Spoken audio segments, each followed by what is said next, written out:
আজকে যে পরিস্থিতি হয়েছে ক্যাম্পাসে, অ্যাটলিস্ট আপনারা যদি কেউ দেখতেন, বিশ্বাস করেন আপনারা সারা জীবনের জন্য এই ছাত্রলীগ জিনিসটাকে যে কি পরিমাণ ঘৃণা করতেন বা ভয় পাইতেন আপনারা জানেন না। এরা আমাদের সামনে রড দিয়ে পিটায়া, ছেলেগুলারে রড দিয়ে পিটায়া একদম মাথা মরা করে ফেলছে। তারা এসে আমাদের পেছনে লুকাইছে, আমাদের বোরকার পেছনে, আমাদের ওড়নার পেছনে লুকায় বলে, আপু আমাদের একটু লুকায় রাখেন, আমাদের ওরা মাইরা ফেলবে, আমাদের বাঁচান আপু বাঁচান। আমরা তাদের ওড়না দিয়ে বোরকা দিয়ে লুকায় রাখছি, সেইখান থেকে আমাদের ধাক্কা দিয়ে ফেলে দিয়ে তাদের বের করে আবার মাথায় রড দিয়ে মারছে। এমন অবস্থা।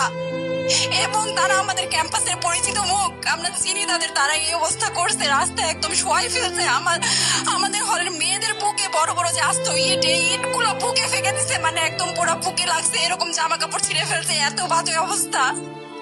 অথচ আমার ব্যাচমেট, আমরা যাদের সাথে ক্লাস করি, একসাথে বসি, আমি তাদের একটা কথা বলতে দেখি না এগুলো নিয়ে, একটা কথা না। এবং তাদের নিউজ ফিডে গেলে দেখবেন তারা এখন এগুলাই সাপোর্ট